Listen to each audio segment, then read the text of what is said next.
Hoje, quando você vai conversar, os Estados Unidos, os grandes países investem em setor serviço que puxa a economia criativa, que gera valor agregado, está no setor serviços. Fato. A indústria não é o setor que mais gera riqueza no mundo inteiro. É o setor serviços. O que é o setor serviços? Como é que se chama? É a Manuela mais um computador desse. Custa R$2.000 um computador desse. Quem agrega valor no setor de serviço? É a Manuela. É o que ela estudou, é a faculdade que ela fez. Se você for, eu vou na Embraer uma vez por ano visitar.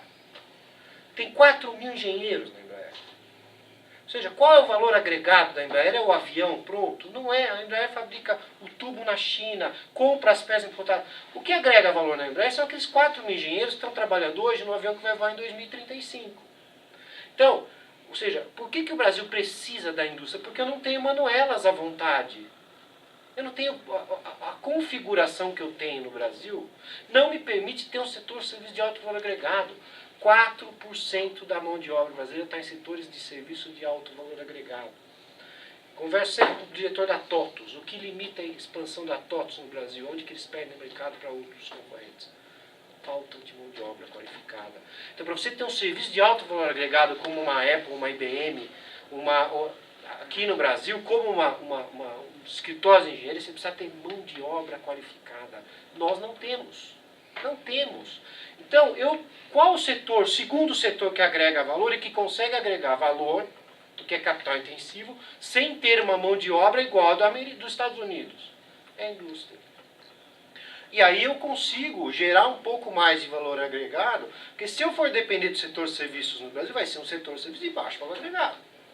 Vai ser. Por quê? Porque eu não tenho qualificação da mão de obra. Então nós demos o passo de abrir mão da indústria, que outros países fizeram isso, em prol do setor de serviços, mas eu não fiz o meio de campo, que é qualificar a população até eu abrir mão e ter o poder substituir o PIB industrial por um setor de serviço de alto valor agregado. É só isso, é contabilidade nacional. Peguem nas contas nacionais valor agregado por trabalhador da indústria no Brasil, valor agregado do setor de serviço no Brasil. Se eu tiro um trabalhador da indústria, R$43.000 por trabalhador por ano, põe no setor de serviços, cai pela metade. Contas nacionais do IBGE. Por quê? Se eu fizer isso nos Estados Unidos, dobra. Se eu tirar um trabalhador da indústria e colocasse ele no setor de serviço, numa agência de publicidade, numa empresa, numa consultoria econômica, no banco, etc., eu dobraria o PIB no Brasil. Agora, eu consigo pegar um cara que sai da indústria, um metalúrgico, e colocar no banco? Não consigo. Então, só por isso que a gente precisa da indústria. Tomara que não precisemos um dia, que possamos ter um setor de serviço de alto valor agregado. E acho que, por último, a questão do teto da dívida, aí eu vou discordar com você. Vou discordar por um simples ponto. Dívida, a gente não escolhe quanto a gente vai pagar. A gente não tem a opção de decidir o quanto eu vou pagar a dívida. Você tem a opção, cartão de crédito. Você foi lá para a Economidas, torrou tudo na Economidas, aí você volta na Economidas com o cartão estourado. Agora eu vou fazer um equilíbrio fiscal na minha conta do banco. Vou deixar de pagar a fatura do cartão. E não vou deixar de ir na festa da economia das caipiras no mês que vem. Então, a questão da dívida não entra mesmo na conta, porque é uma coisa que eu não tenho como... como é que eu faço para reduzir a parcela que eu gasto em endividamento? Eu reduzo os juros, que é o que a gente está fazendo hoje. E deixo de aumentar a dívida, e deixo de gastar em coisas que geram dívida. Então, eu tenho que deixar de gerar superávit primário. Eu tenho que deixar de gastar para a parcela que eu pago da minha fatura do cartão cair. Então, assim, é uma medida drástica, mas do jeito que a gente está indo, ou a gente... você tinha dois caminhos possíveis. Ou você deixava de pagar essa dívida, isso chama calote, ou em termos aqui, um default, como vocês quiserem, como os professores aqui ensinam. Ou você pega, simplesmente, e bota um teto, ou aumenta a carga tributária. E aí o pacto da Fiesp está ativíssimo nesse sentido. Ou seja, ou eu aumento a carga tributária, ou eu paro de gastar. A sociedade, hoje, tem muito pouco espaço para indicar a tributária. Está no limite. Não tem como mais. Ninguém aceita mais. Gera ineficiência, gera... Então, assim, esse era o dilema. Ou aumenta a carga tributária ou bota um teto no gasto. E aí a questão de juros, de dívida, é um problema, a gente gasta demais, a Selic é alta, tudo isso. Mas não é uma decisão que você toma simplesmente, eu vou pagar menos dívidas.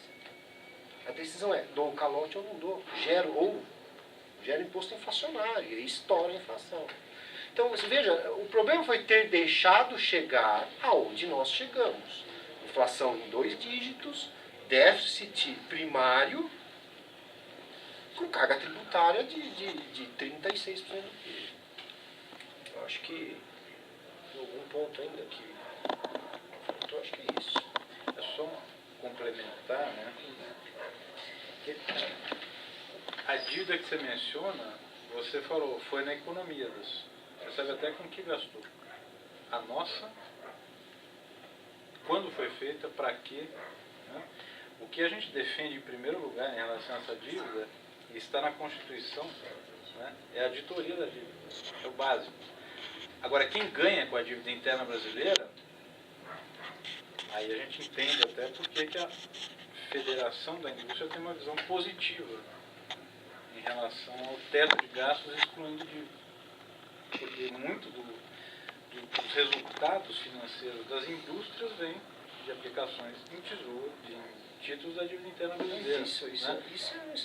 Que que faz parte, o capital financeiro. Né? Gente, a indústria... Mas só para complementar. Não, agora eu vou falar. Não, essa comparação porque isso é uma coisa que a gente... A indústria que vive de aplicação financeira hoje, me dá um nome. Me dá um nome aqui. A gente tem que tomar cuidado com essas comparações, né, da economia doméstica com a macroeconomia, especialmente em temas como dívida. E é evidente, por que não se mexe nisso? Né? E muito concretamente, não se mexe nisso porque, de fato, né, a própria Fiesp hoje em dia está subsumida. A quem manda aqui no país?